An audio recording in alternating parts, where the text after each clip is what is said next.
Jésus, le serviteur, reprend en lui tout le destin des innocents broyés, des justes persécutés, des pauvres accablés, souffrant la honte, l'ignominie, mais que Dieu finalement délivre, ressuscite, glorifie.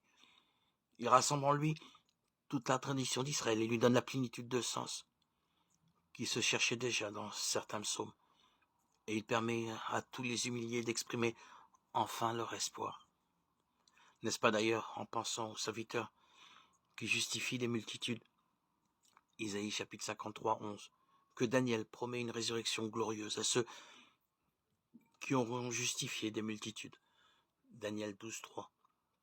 De son côté, le livre de la sagesse s'inspire des poèmes du serviteur pour décrire les épreuves et le bonheur éternel du juste.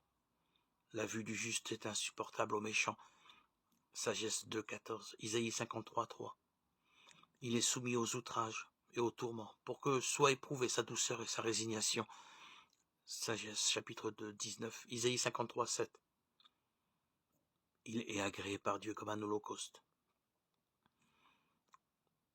Il est emporté, enlevé du milieu des méchants et transféré auprès de Dieu. Sagesse 3, 6, 4, 11, Isaïe 58, 8. Sur terre, il est objet des sarcasmes et des vexations des pécheurs, mais au jour du jugement, ceux-ci reconnaissent avec stupéfaction leur grossière erreur. Sagesse 5, 1, 8, Isaïe 53, 1, 9, qui décrit la confession des péchés consécutifs au martyre du serviteur. Bien plus, dans le tableau du jugement général que nous lisons en Sagesse chapitre 4, 20, 5, 23, le sort final des justes nous est décrit longuement sous la forme d'une exaltation consécutive à leur abaissement. Jésus est en vérité le merveilleux projet de Dieu, sauvant l'homme dans un monde de péché, de misère et de souffrance.